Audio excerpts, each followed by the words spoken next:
बिस्मिल्लाहिर्रहमानिर्रहीम। आज हम बात करेंगे आस्मा के डायग्नोस्टिक टेस्ट और उसकी इवॉल्यूशन के बारे में, और इसके अलावा हम बात करेंगे साइन एंड सिम्टम्स के बारे में। तो सबसे पहले स्टार्ट करते हैं कि what are the sign and symptom of asthma. So the first one is, जहाँ पे आस्मा हो वहाँ पे कफिंग, कफ, इसके अलावा chest tightness,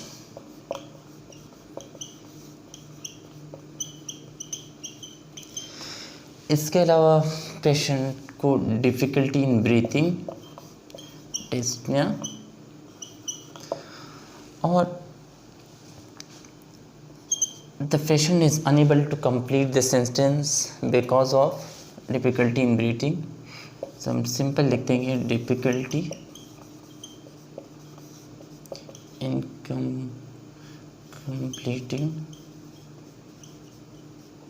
completing the sentence. इसके अलावा wheezing sound on expiration,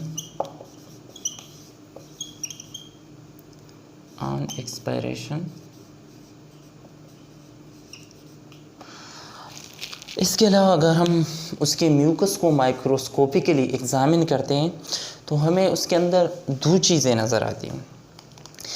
एक को हम कहते हैं क्रशमैन स्पॉट। इसके अंदर पेशेंट की म्यूकस सिक्रीशन होती है, mucus plus dead epithelial cells. अगर पेशेंट स्पूटम आउट करते हैं और उसको हम माइक्रोस्कोपिकली एग्ज़ामिन करते हैं तो उसके अंदर हमें क्या नज़र आता है कि उसके अंदर म्यूकस और इसके अलावा उसके अंदर एपिथेलियल सेल प्रेजेंट होते हैं।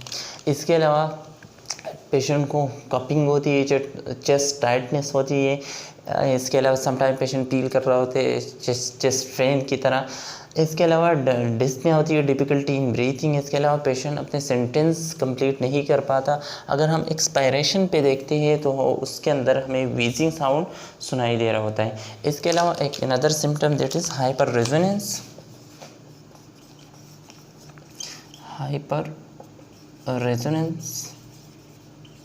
Resonance sound. और इसके अलावा अगर हम मज़ीद देखते हैं तो कुछ जिसको हम कहते हैं कि पेशेंट के म्यूकस सिक्रीशन के अंदर एसिनोफिल सेल्स भी प्रेजेंट होते हैं, उसके स्पॉट प्रेजेंट होते हैं, तो उसको कहते हैं Charcot Leyden. What is Charcot Leyden crystal? For example, एक तो हमें ये नज़र आ रहा होता है उसके अंदर, और second Charcot Leyden crystal.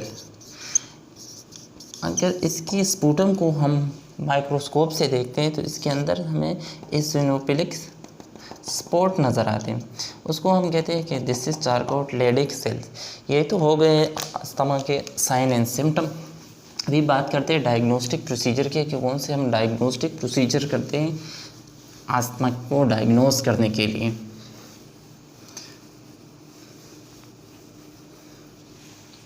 For example यहाँ पे आ जाते हैं, हम एक टेस्ट करते हैं जिसको हम कहते हैं पल्मोनरी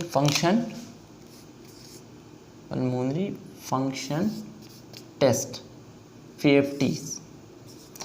इसके अंदर हम क्या देखते हैं, FEV1/FVC, ये रेशो हम देखते हैं। अगर किसी पेशेंट का हमने ये रेशो देखा और ये लेस देन 75% है, for example it is less than 75%, तो ये इंडिकेशन हमें क्या दे रहा होता है कि रेस्पिरेटरी ट्रैक के अंदर ऑब्स्ट्रक्शन मौजूद है, यानी there should be an obstructive disease.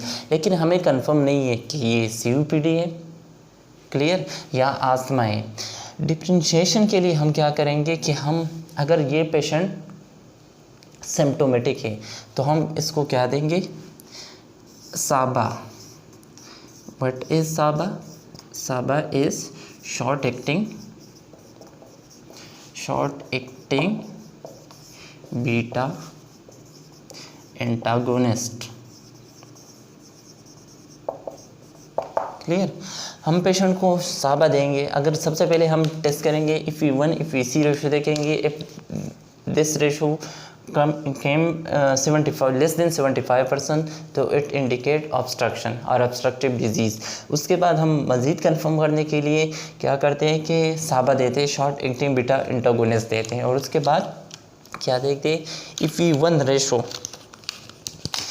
ये रेशो हम उसके बाद देखते हैं। FEV1 रेशो अगर ये more than or equal to 12% है, क्लियर? अगर ये more than or equal to 12% है तो हम कहेंगे कि दिस इज डेफिनेट आस्मा।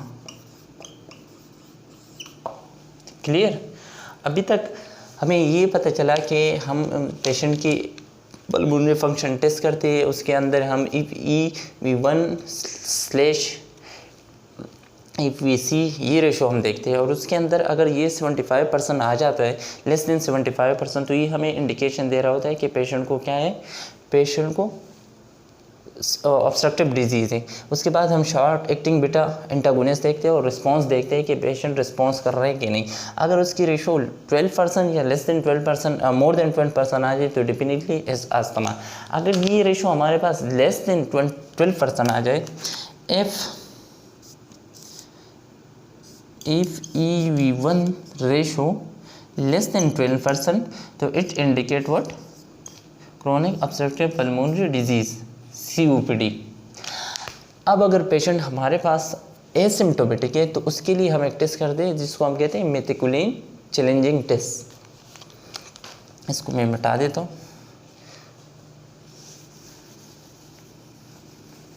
उसके अंदर भी हम सेम यही रेशो देखते हैं।